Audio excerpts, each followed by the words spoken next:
Little Miss Surprise. You will not be surprised to hear that Little Miss Surprise liked a surprise. So much so that when she was looking for a new house, she asked Walter the Worm to design it, which he did. A house in a hole. Now that was a surprise. But it did have a great worm's eye view. Little Miss Surprise liked the surprise of the unusual. She liked the wonder of the unexpected. She did not like life to be predictable. Now, you don't know what will be on the next page, do you? And you won't know until the page is turned over. It's going to be a surprise. And that's just how Little Miss Surprise liked life. There was always a new page to turn. Little Miss Surprise never knew from day to day what she was going to have for breakfast. She would close her eyes, open her fridge or cupboard, and reach a hand in. One day it might be sausages and custard. The next day could be cornflakes and gravy, or baked beans and jelly. But the one thing you could be sure of, it would be a surprise. And there were all sorts of surprises in her kitchen. If Little Miss Surprise wanted to buy a new sofa, she would ask one of her friends to go to the shop and choose it for her. And then it would be a surprise when it was delivered. A surprise sofa. Or maybe not a sofa at all, because it depended on which of her friends she asked, like Mr. Muddle. But it all just added to the surprise. She also never knew what she was going to do from day to day. She didn't have a calendar full of plans.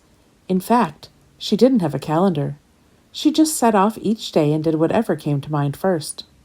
Like catching the first bus that arrived at the bus stop and going wherever it took her.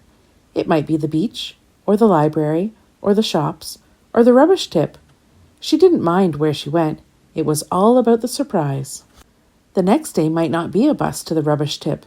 It might be going to the port, and you might catch a boat, and you might go scuba diving on a sunken wreck and find treasure. Everybody loved hanging out with Little Miss Surprise.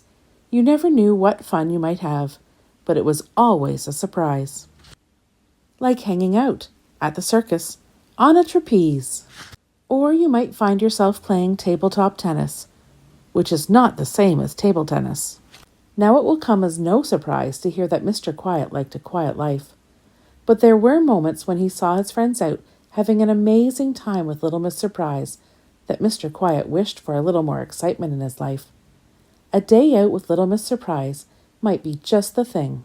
And surprise, surprise, who should he run into the next day? Why, Little Miss Surprise out for a walk.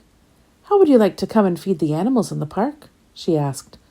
And much to his own surprise, Mr. Quiet said yes. But then, what surprise could there be in feeding the squirrels in the park? But it wasn't the local park that Mr. Quiet had imagined. It was a safari park, and it wasn't squirrels he was feeding. It was lions, and Little Miss Surprise did not have nuts in her bag. Then they played hopscotch with the crocodiles, which was unexpected. Who'd have thought that crocodiles could hop?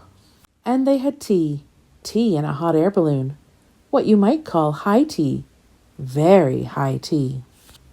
And to finish off, they slid down a rainbow, which was a real surprise.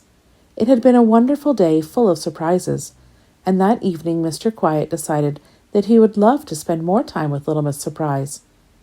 And I guess you want to know how she surprised him next time. But I can't tell you, because that would spoil the surprise.